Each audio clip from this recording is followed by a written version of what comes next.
চলন বিলের কি অবস্থা বন্ধুরা একটু দেখানোর চেষ্টা করছি।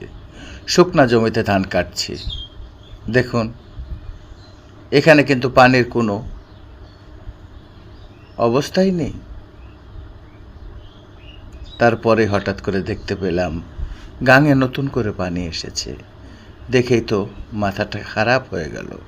প্রিয় বন্ধুরা, আমাদের ধানের কি হবে? তাই তো খুব চিন্তাযুক্ত মন নিয়ে বাড়ি ফিরে আসলাম। প্রিয় বন্ধুরা, বাড়ি ফিরে এসেই দেখতে পেলাম আমাদের ধানগুলো পানিতে ভাসছে। দেখুন কি একটা আশ্চর্য নির্মম পরিহাস, আমাদের ধানগুলো এখন পানিতে। এই যে বন্ধুরা দেখতে পাচ্ছেন, ধানগুলো কিন্তু পাকেনি, তারপরেও কিন্তু ধানগুলো আমাদের কাটতে হচ্ছে, কোনো উপায় নেই, তাছাড়া আর হয়তো কাটতেই পারবো না।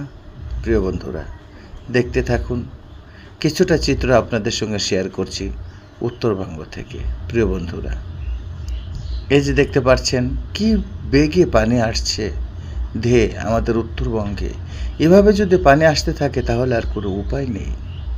বন্ধুরা, এই যে দেখেন অসাধারণ পানি আসছে। মাঠে গিয়ে দেখি একদম ফসলগুলো তলিয়ে যাচ্ছে, কিছু করার নেই, শুধু অবাক দৃষ্টিতে ভিডিও করছি আর ভাবছি কিভাবে কাটবে আমাদের এই ফসলগুলো। তাই তো বন্ধুরা একটু দেখানোর চেষ্টা করছি আমাদের সোনালী ফসল। প্রিয় বন্ধুরা, অবশেষে নৌকা দিয়ে আমাদের ধানগুলো বাড়িতে নেওয়ার চেষ্টা করছি। প্রিয় বন্ধুরা, কোনো উপায় নেই, কি করে এত দূর রাস্তায় ধান নিয়ে যাব আমাদের বাড়িতে। কেউ বা নৌকাতে, কেউ বা কাগজের ভেলা বানিয়ে, এই যে দেখেন দেখানোর চেষ্টা করছে, এটা কিন্তু কাগজ দিয়ে তৈরি করা ভেলা। সেখানে ধানগুলো সাজিয়ে নিয়ে আমরা কোনো রকম রাস্তার পাশে এসে ধানগুলো উঠানোর চেষ্টা করছি। প্রিয় বন্ধুরা, একটু দেখানোর চেষ্টা করছি, এটা আমাদের চলন বিলের জীবন, কখন কি হয় বলা যায় না।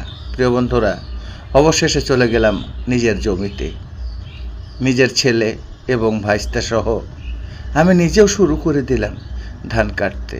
প্রিয় বন্ধুরা, কিছু করার নেই, উপায়ও নেই, একটু দেখানোর চেষ্টা করছি। প্রিয় বন্ধুরা, অবশেষে এই পানিতেই আমাদেরকে ধান কাটতে হচ্ছে, কিছু করার নেই, অসহায় আমরা।